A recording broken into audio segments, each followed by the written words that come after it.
নিজেই কিছু একটা হয়ে উঠেছেন এমন ভাবনা পেয়ে বসেছিল ইসরায়েলি প্রধানমন্ত্রী বেনিয়ামিন নেতানিয়াহুকে, আর তাই ইরান নিয়ে নিজেই খবরদারি করতে চেয়েছিলেন তিনি।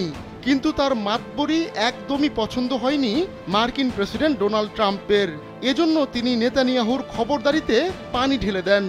নেতানিয়াহুকে এভাবে লজ্জায় ফেলার খবর জানিয়েছেন খোদ ট্রাম্প প্রশাসনের কর্মকর্তারাই।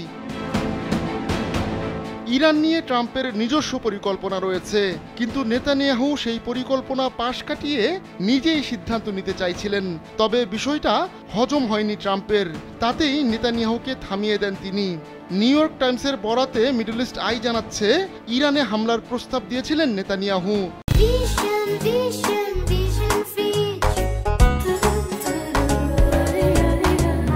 কিন্তু ট্রাম্প আপাতত হামলা নয় বরং আলোচনার পক্ষে, আর তাই এ যাত্রায় ইরানে হামলার চিন্তায় ক্ষান্ত দিলেন নেতানিয়াহু।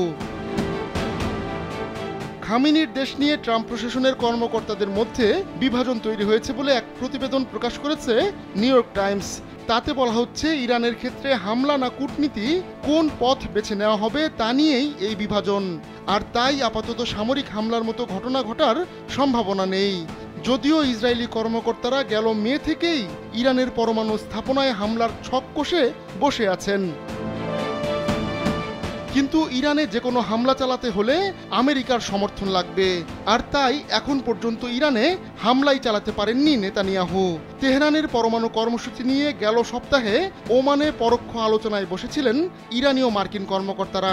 2-1 দিনের মধ্যে ফের আলোচনায় বসবেন তারা। উভয় দেশের কর্মকর্তাদের মধ্যে আলোচনা ফলপ্রসূ হলে মধ্যপ্রাচ্য বড় সংঘাতের হাত থেকে রক্ষা পাবে। অবশ্য ট্রাম্পের প্রতিও আস্থা রাখতে পারছেন না ইরানের সর্বোচ্চ নেতা আয়াতুল্লাহ আলী খামেনি।